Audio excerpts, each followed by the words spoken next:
Good evening. The U.S. Embassy in Tehran has been invaded and occupied by Iranian students. The Americans inside have been taken prisoner. In November 1979, 66 American citizens were taken hostage by Iranian extremists.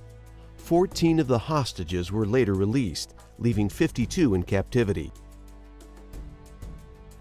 After a clandestine reconnaissance mission into the Iranian desert by Combat Control Officer Major John Carney, President Carter gave the approval to launch a rescue mission to recover the hostages.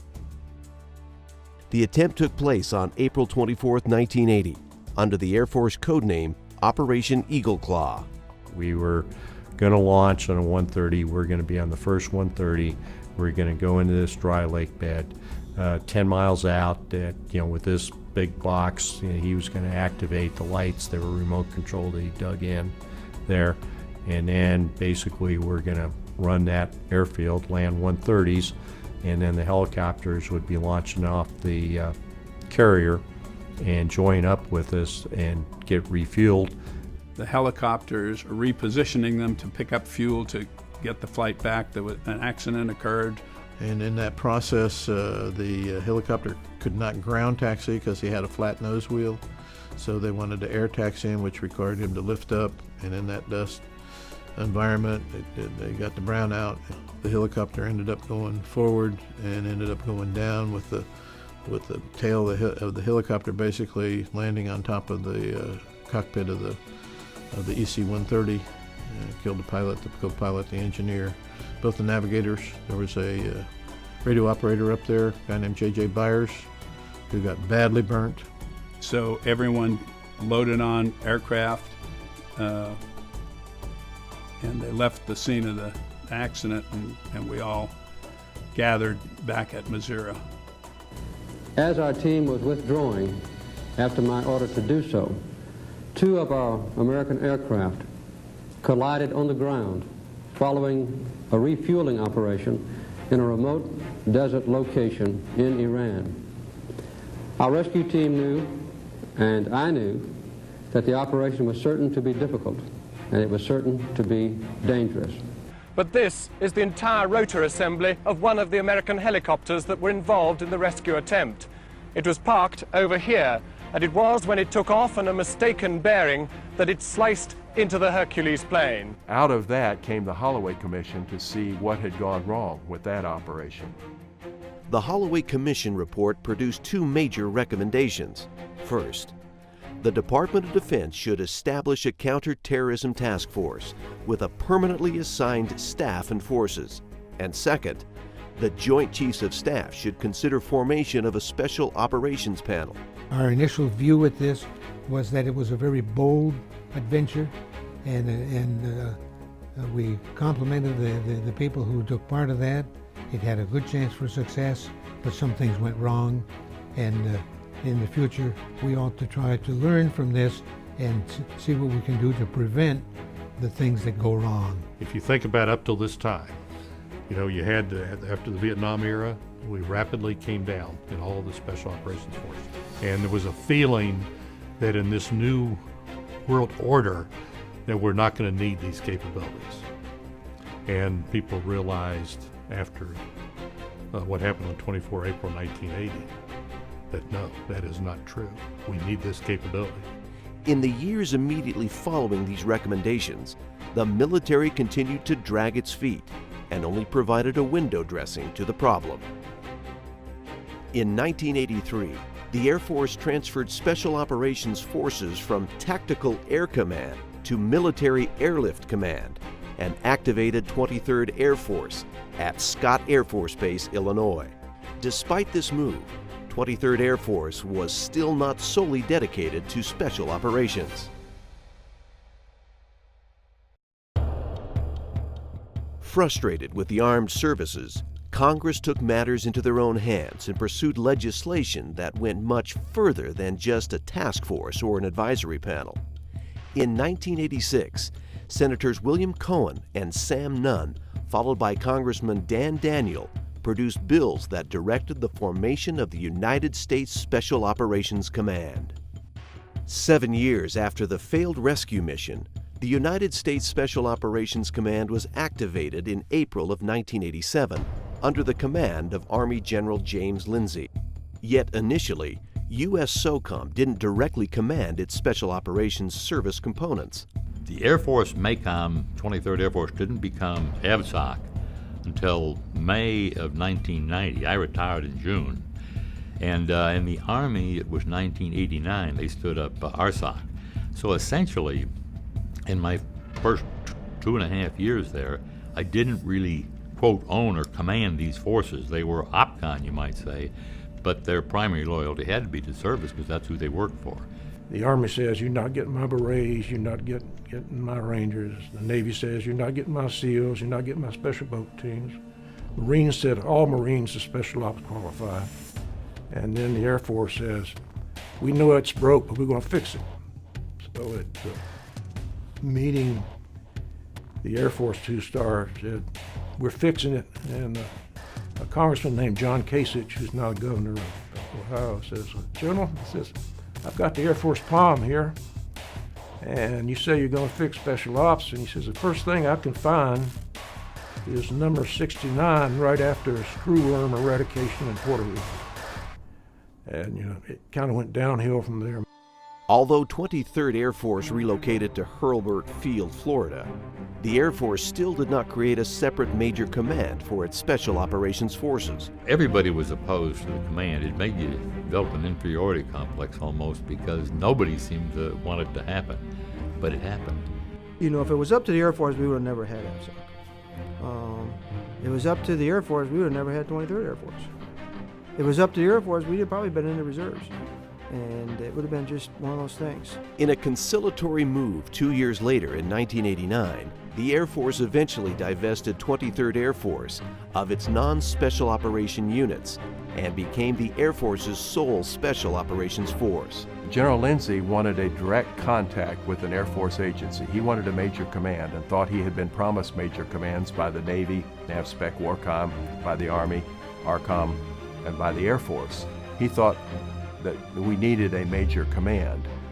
My thought was a two-star major command was a contradiction in terms. You know, that's an Air Force in Air Force parlance. But as the commander of 23rd Air Force, I was trying to make that work between General Lindsay as the commander of SOCOM and General H.T. Johnson, who was then the commander of MAC. In December 1989, 23rd Air Force deployed forces to Panama for Operation Just Cause to remove its dictator, General Manuel Noriega.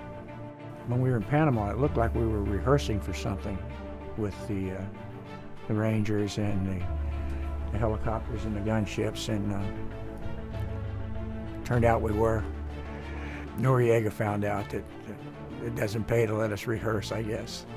When we went into Panama and dropped the whole 82nd Airborne Division on Torres Tucuman, and other groups went into Rio Hato, and took down the whole country at one time, Noriega got away, and we didn't know where he was. So we were chasing him around the various places, and he finally turned him into the Catholic embassy, the papal nuncio, the nunciatura, and he was in there for days. So we finally cornered him in there, and he came out. He said, if you'll bring me a uniform, I'll come out. He came out, we flew him back. General Lindsay finally gained direct control of his Air Force component when Air Force Chief of Staff General Larry D. Welsh agreed to redesignate 23rd Air Force as Air Force Special Operations Command. Headquarters Air Force called and said, we agree now, we're going to set up a major command. So at that point, we set a date, and we were going to have a redesignation. It wasn't really the stand-up of a major command, it was a redesignation because we were built on 23rd Air Force. And so we called it a redesignation of 23rd Air Force to AFSOC.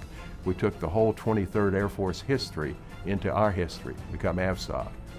When we converted from numbered Air Force over to a MAJCOM level, it created a bunch of new obstacles. Because if you think back, those of us that were there, was a lot of resentment on certain people in the Air Force and Military Airlift Command about us becoming a command. However, due to Major Force Program 11, which was passed by Congress, General Lindsay at SOCOM was hell-bent on the leather of making it happen, which I think was the correct thing to do. On May 22, 1990, Major General Thomas Eggers took the flag and command of AFSOC. Sir, I assume command.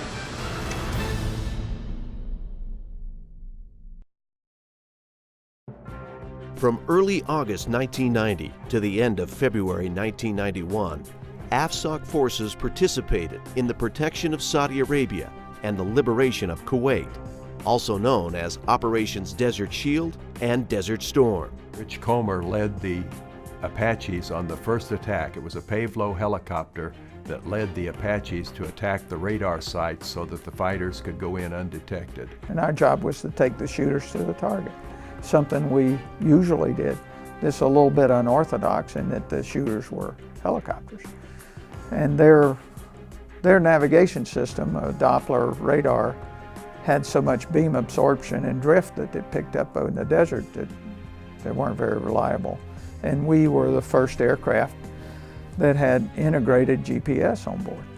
The idea of knocking out the radars was that all of the air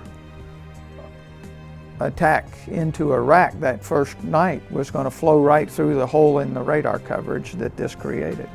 Having opened up the gateway, then our other strike packages rushed through and we hit very hard. And you could see the flood of position lights over Saudi Arabia heading north, and then you could watch as they all went out as they approached the Iraqi border. But it was just hundreds of airplanes. I told the guys, I said, hey, H hour's coming up, get ready. And when it hit, there were explosions all over the place, 10, 15 miles north of us. And it was a hell of a light show. I mean, there was stuff going off all over up there. Lieutenant Devin Jones, a Navy F-14 pilot, was shot down by Iraqi forces far behind enemy lines. Operation Desert Storm marked the first time since the Vietnam War for the need to rescue a downed American pilot in combat. The first successful rescue mission happened just 5 days into the war. Captain Tom Trask led the rescue effort to recover the downed pilot. In order to get the final location of the survivor, we had to have him do a hold down on his survival radio so we could home in on his radio. And the Iraqis were very aggressive in homing in on survival radios, and that's how they picked up a large number of our guys that were shot down. So sure enough, we were about 10 miles away when we finally got a good beacon on his radio and got a beat on him. But the Iraqis did the same thing at the same time. And 2 Iraqi trucks came over the desert, and they were driving straight at our survivor, and they were about to get there about the same time that we were. So the A-10s are escorting us. We see the trucks coming. We still haven't seen him. We're just going on the homing needle. But we spot the trucks. We call them out to the A-10s. They rogered up. They came in. We made a 360. By the time I made one 360-degree turn, the A-10s had shot up both the trucks. And the second one had turned and tried to run. And by the time I rolled back out, I said, okay, where's the survivor? He said, just go land next to the first truck that's on fire. And there literally was a burning hulk sitting there, and it had rolled up to within 50 or 100 feet of where our survivor was. And he had dug himself a little hole in the desert, literally maybe a foot deep, just enough that he could lie in it and break up his profile in the middle of the day. But we landed right between the burning truck and the survivor. We were on the ground about 30 seconds. We were flying with rescue PJs, which we didn't have assigned to the squad in those days, that had come from the rescue squadron, so I had 2 PJs on board in addition to my 6-man payload crew. The PJs both jumped out, pulled our survivor on board. We were on the ground about 30 seconds. Combat Talons dropped the largest conventional bombs of the war, and Commando Solo and Combat Shadows engaged in psychological warfare operations. One mission that was very effective, the 15,000-pound palletized bombs that we used to clear jungles in Vietnam. Colonel George Gray remembered those, and we kept crews qualified in dropping those daisy cutters, as we called them. And they dropped a couple of bombs and took an island that way. The people just evacuated the island and we took it. One of the British Special Operations SAS troops was up north because our combat controllers couldn't go north. They didn't want Americans captured at that time before the invasion. And he said the bloody Yanks have just nuked Iraq when he saw the results of one of those bombs being dropped out there in the desert. The AC-130s provided valuable fire support and armed reconnaissance, but they also suffered the single greatest combat loss of coalition air forces with the shootdown of Spirit 03. All 14 crew members aboard were lost. Lance and Sue, the crew of the AC-130 Spectre gunship went down with its plane January 31st into the waters of the Persian Gulf. The crew of the AC-130 gunship like this one was shot down January 31st. It had been tasked to provide air support for Marines engaging Iraqi forces on the ground. Those folks died protecting Marines that were caught in a bad situation, and they stayed on station long after they should have gone back, because that's a big target up there in the daytime, flying those slow left-hand turns firing. When I think about it, the crew was doing exactly what we asked them to do. Getting the aircraft over an objective area with ground forces that were in harm's way. In this case, it happened to be Marines that were under assault by Iraqi forces in the Battle of Khafji. And the crew was doing exactly as we would expect them to do. And that was to continue to pound the enemy until those Marines were free of and out of danger. And that's what we did. In June 1991, after the volcano eruption of Mount Pinatubo, personnel evacuated the Philippines while the unit was supported by temporary duty personnel for more than a year. We evacuated all of our aircraft and maintainers up to Kadena, and then we put the rest of our troops and the rest of their families on Navy ships. And so they were spread around the Pacific, kids, dogs, cats, coming to the West Coast with no orders, no money, and not having an idea what was going to happen to them. So the AFSOC staff did a marvelous job of sorting through all that with Headquarters Air Force, and we got that sorted out. In January 1992, the 39th SAU relocated from Rhein-Main Air Base, Germany, to RAF Alkenbury in the United Kingdom. Later that year, the 39th SAU inactivated, and its personnel and equipment were reconstituted as the 352nd Special Operations Group. We had just consolidated the 352nd Special Operations Wing at Alkenbury. We moved forces in from Rhein-Main and Woodbridge, and Alkenbury was a perfect place for them. The training was good, the care for the family was just terrific, and the community support was wonderful. But Europe was drawing down, and we were caught up in that drawdown and consolidation, and so it was decided to move that wing to Mildenhall. In December 1992, AFSOC Special Tactics and Intelligence personnel found itself in Somalia under Operation Restore Hope, followed by the return of the gunships in the spring of 1993 under Operation Continue Hope. shortly after we put our bags down, the mortars started falling, and the general said, well, we'll have none of that. So we decided to go downtown and take some things away from them, so we did. On the 3rd and 4th of October 1993, Special Tactics pararescuemen and combat controllers were part of a combat search and rescue effort to get 2 UH-60 Black Hawk helicopter crews out after they were shot down in the streets of Mogadishu. We were pretty lucky at our wreck. I mean, unfortunately, we had a few dead, and they were dead when we got there. And then we had a few guys who were alive buried in the wreck, and we were able to get those guys out, and honestly, they were not severely injured. We had lots of bad bumps and some cuts and bruises and things, but honestly, they were pretty lucky. And as the day wore on, we ended up not really knowing and having good SA on where we were at. So as those forces moved in across the street, we were taking pretty heavy fire from a building across the street, and we were doing our best as a small team to keep them pinned down so we could move our casualties and keep everybody safe. At one point there, sometime during that whole process, Scott said he had heard that there was a call from across the street. They had wounded there, so I went ahead and grabbed my medical bag and made my way to the corner of the alley and then made a sprint across the street. During the longest sustained firefight by U.S. forces since the Vietnam War, Task Force Ranger fought valiantly, including the heroic actions of Tech Sergeant Tim Wilkinson, who earned the Air Force Cross, Master Sergeant Scott Fales, and Staff Sergeant Jeff Bray, who both earned the Silver Star Medal. That night we lost 18 American soldiers, and I believe another 70 some odd were wounded. Uncommon valor was common on that day. You know, the Chief of Staff of the Air Force wasn't pinning many of those medals on people in those days, but he pinned them on those 3 gentlemen, and that made us all proud, and it really helped our standing with the rest of the Air Force and U.S. SOCOM.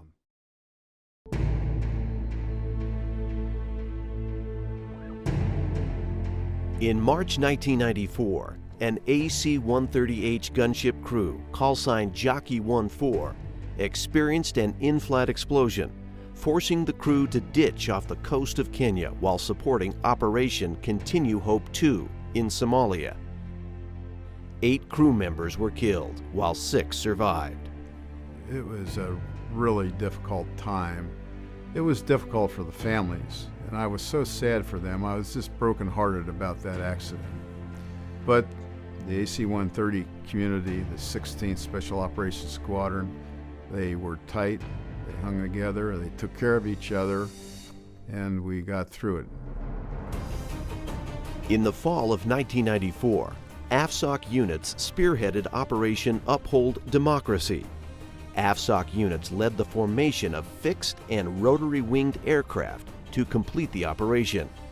Air Force Special Operations helicopters flew from Navy aircraft carriers during the massive deployment. This HC-130 Shadow tanker is normally found at Hobart Field, but now this and many other military aircraft have moved from Florida to Haiti. We've got over 1,300 Air Force Special Operations Command assigned personnel, operators, maintainers, supply folks deployed from Pearlbird Field units, from Duke Field units, and from the 193rd Special Operations Group in Harrisburg, Pennsylvania. From July 1992 through June 1996, AFSOC units participated in Operation Provide Promise, the U.S. portion of the United Nations humanitarian relief effort in Bosnia.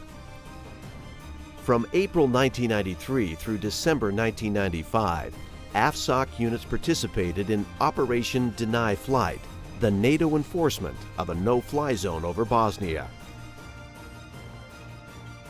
In 1996, AFSOC aircraft and special tactics personnel were the first on scene when the CT-43 aircraft carrying U.S. Commerce Secretary Ron Brown crashed near Dubrovnik, Croatia, killing everyone on board. AFSOC launched 2 MH-53Js and 1 MC-130P, plus special tactics personnel as part of the search and rescue effort. During the NATO air campaign to remove Serbian forces from Kosovo, special operators conducted 2 successful combat search and rescue operations to rescue downed American pilots of an F-117 and an F-16 in the area of conflict. We were all in a little bit of, I wouldn't say shocked, but certainly surprised that because the word came in that it was an F-117 stealth fighter that got shot down. And we weren't sure it was shot down, but certainly the pilot had ejected. So, we didn't know at the time what had really happened. But we knew that there was a pilot out there in need of some help. By the time we were actually cleared into Serbian airspace to recover the pilot, the moon was gone, down. It was down completely. The clouds had come in. It was raining. It was overcast. It was a low ceiling. The visibility was a mile or 2 max at the most, and I think maybe half mile in some spots in the rain and with rain and fog. He pulled his flare out, lit it off. It lit up the whole sky. We immediately knew where he was at that point, and he was right below us. All told, AFSOC special operators and aircraft played a significant role in bringing the conflict in Kosovo to an end.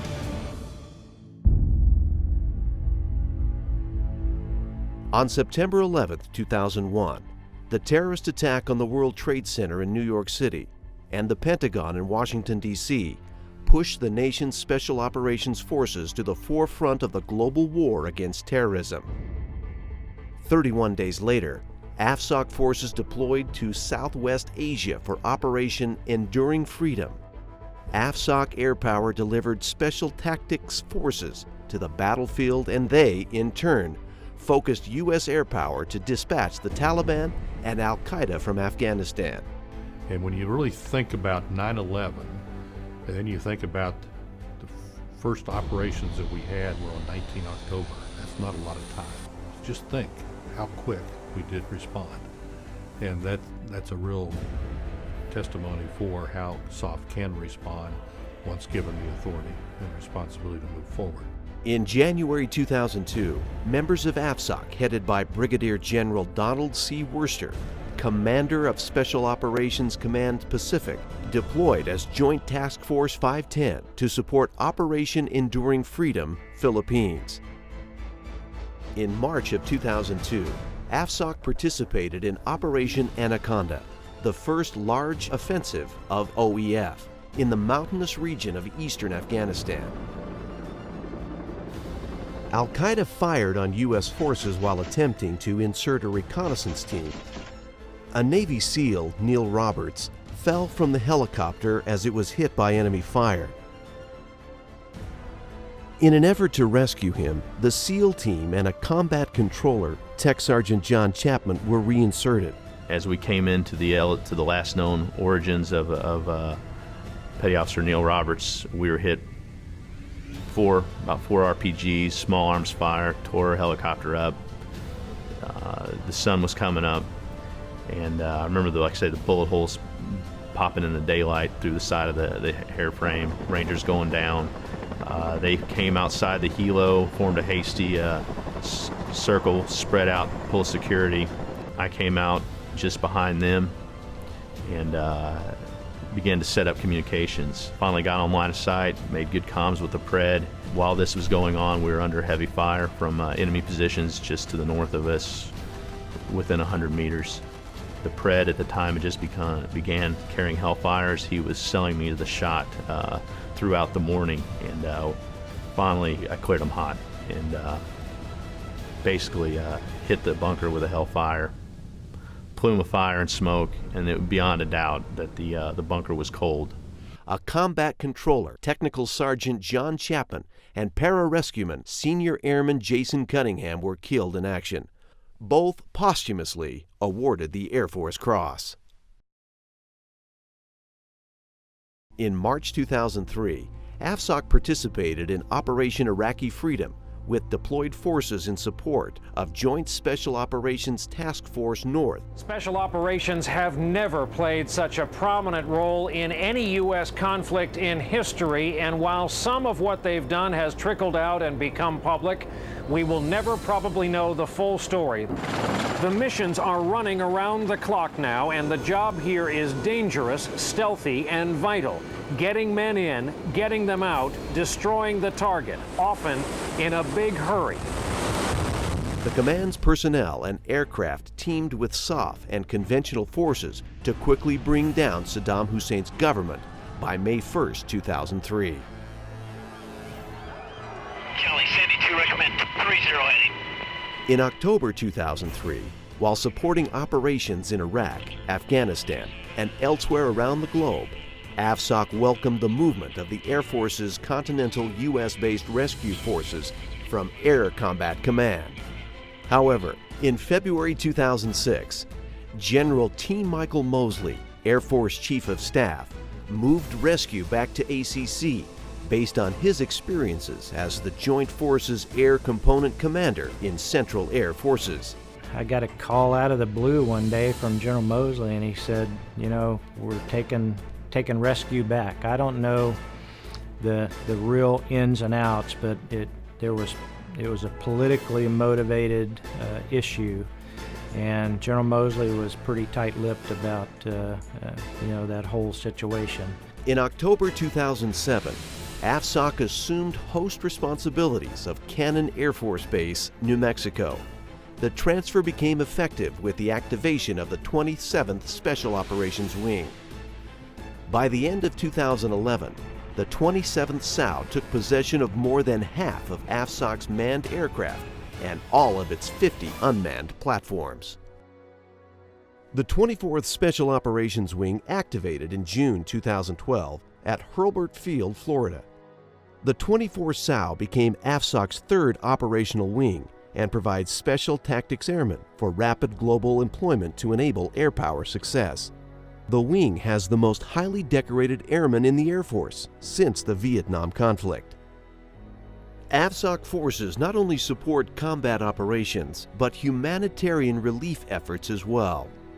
In the past few years, they have rescued civilians after the devastation of Hurricane Katrina along the Gulf Coast, the aftermath of the earthquake in Haiti, the tsunami in Japan, and the typhoon that left thousands in despair in the Philippines. With AFSOC units gaining additional air assets and personnel, the 352nd SOG was redesignated the 352nd Special Operations Wing on March 23, 2015. After 2.5 decades, AFSOC continues to deploy a full range of special operations air power capabilities and continues to be a step ahead in a changing world. 25 years that we're celebrating, the men and women of AFSOC have certainly validated the decision to make a major command out of AFSOC. We've been very successful. The Air Force realizes, in my opinion, that they couldn't live without AFSOC now. So we're here to stay, and the only thing we can do is grow and become better. As we celebrate the Year of the Air Commando in 2015, I'd ask that every AFSOC member, past, present, or if there's airmen out there that want to be part of our great team, I ask that you reflect again on what it means to really be an air commando. What are the characteristics we value? Pride, professionalism, performance, competence, commitment, and courage. Those are the characteristics we emulate and try to live up to every day. People come to special operations because they want to be a part of something special. And when you come to our community, you never know when you wake up the next day that you're going to be asked to do the impossible. And that's why we come to this community. We want to find ways to do the impossible. AFSOC, 25 years later, is a premier ass-kicking organization. I think I'm proud of that. I know everybody that's had a hand in it is enormously proud of that, and that the country needs AFSOC as it needs the larger special operations community now more than ever. And so really what this is about, the 25th anniversary, is about looking forward.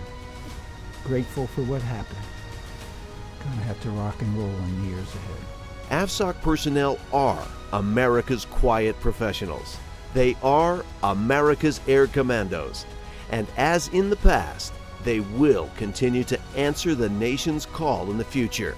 Any place, anytime, anywhere.